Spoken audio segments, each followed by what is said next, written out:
नमस्कार दोस्तों, आपका स्वागत है नींबू निचोड़ के चौथे एपिसोड में। आज मैं आपके साथ बहुत ही मज़ेदार कहानी शेयर करूंगा। दोस्तों, मैं आज आपके साथ चिड़िया की कहानी शेयर करूंगा, लेकिन चिड़िया की कहानी सुनाने से पहले मैं नारद जी के बारे में कुछ कहना चाहता हूं। नारद जी ब्रह्मा जी के बच्चों में से एक हैं और नारद जी कभी झूठ नहीं बोलते, ऐसा माना जाता है। दूसरी बात, नारद कहीं भी कभी भी आ सकते हैं, जा सकते हैं। जहां हमारी साइंस सूरज और चांद पर पहुंचने की कोशिश कर रही है, वहां नारद जी स्वर्ग में भी जा सकते हैं, नरक में भी जा सकते हैं, पाताल लोक में भी जा सकते हैं, सभी देवी देवताओं के पास भी जा सकते हैं, राक्षस के पास भी जा सकते हैं। और दोस्तों, सभी जगह नारद का बहुत सम्मान होता है। तो एक बार नारद जा रहे थे तो उन्हें चिड़िया मिली। ये वही चिड़िया है जिसका मैंने आपसे जिक्र किया। उस चिड़िया के पर नहीं थे, तो उसने नारद जी से बोला कि आप कहाँ जा रहे हो। नारद जी बोले, मैं श्री कृष्ण महाराज के पास जा रहा हूं। बोलो।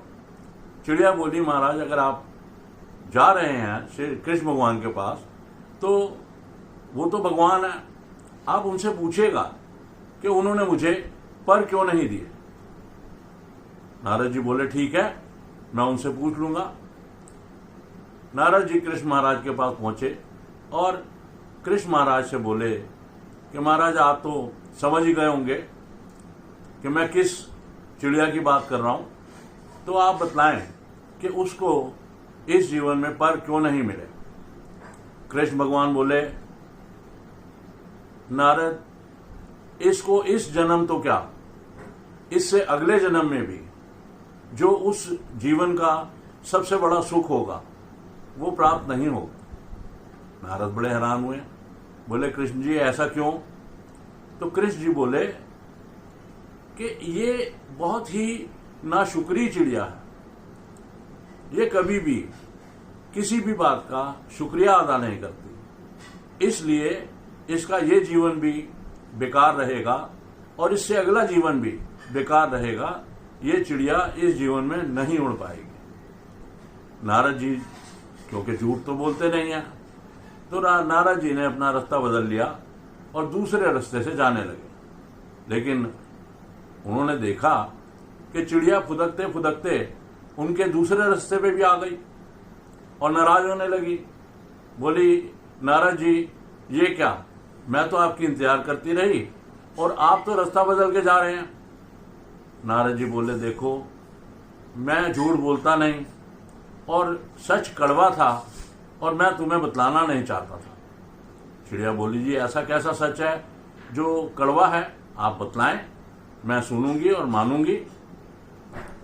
तो नारद बोले, कृष्ण महाराज कहते हैं कि तू नाशुक्री है, तूने कभी भी भगवान का शुक्रिया अदा नहीं करा, इसलिए ये जीवन तो ये जीवन, अगला जो तुझे जीवन मिलेगा उसमें भी जो सबसे बड़ा सुख होगा उस जीवन का, वो तुझे प्राप्त नहीं होगा।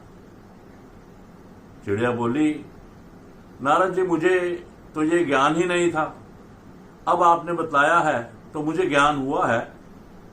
हाँ ठीक है, मुझे पंख नहीं मिले, पंख नहीं मिले तो क्या हुआ, इतना शरीर, इतना सुंदर शरीर तो मिला है, पैर तो मिले हैं, मैं फुदक फुदक कर इधर उधर तो जा सकती हूँ। इसके लिए भी मैं शुक्रगुजार रहूंगी और मैं प्रभु का ध्यान करूंगी। आपका बहुत बहुत शुक्रिया। थोड़े दिनों के बाद नारद कहीं से जा रहे थे, अचानक उनकी नजर आसमान पर उड़ती हुई चिड़िया पर पड़ी और वो एकदम से पहचान गए कि ये तो वही चिड़िया है। वो भागते हुए कृष्ण महाराज के पास गए और कृष्ण महाराज से बोले कि हे प्रभु, आपने झूठ बोलना कब से शुरू कर दिया। कृष्ण महाराज बोले कि क्या हो गया नारद, मैंने कौन सा झूठ बोल दिया।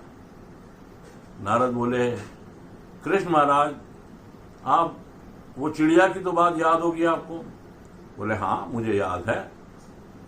तो नारद बोले, आपने कहा था कि वो इस जीवन में नहीं उड़ पाएगी और अगले जीवन में भी उसको जो सबसे सुखद चीज होगी उस जीवन की वो नहीं मिलेगी। बोले हाँ, मैंने कहा था। तो नारद बोले, ऐसा कैसे है कि मैंने तो उस चिड़िया को अभी उड़ते हुए देखा है।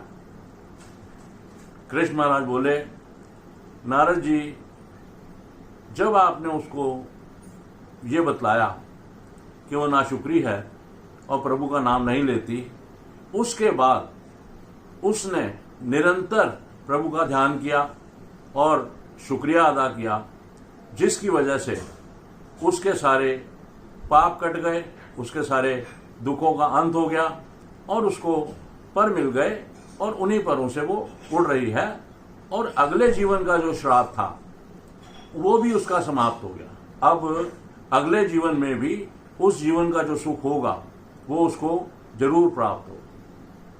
तो दोस्तों, आज की इस कहानी से ये पता लगता है कि अगर हमसे जाने अनजाने भी कोई पाप हुए हैं और अगर हम जो प्रभु ने दिया है उसका शुक्रिया अदा करते हैं प्रभु से और निरंतर प्रभु का ध्यान करते हैं, तो हमारे सारे दुख और पाप कट जाएंगे। इसी संदेश के साथ मैं आज का एपिसोड समाप्त करता हूं। अगर मेरा एपिसोड पसंद आए तो कृपया करके इसे लाइक करें, इसे सब्सक्राइब करें और कमेंट जरूर करें। दोस्तों, मैं जो भी कथा सुनाता हूं उसमें अगर कोई कमी रहती है तो आप लोग ही मुझे बतला पाएंगे। आदमी को खुद अपनी कमी नहीं महसूस होती। धन्यवाद।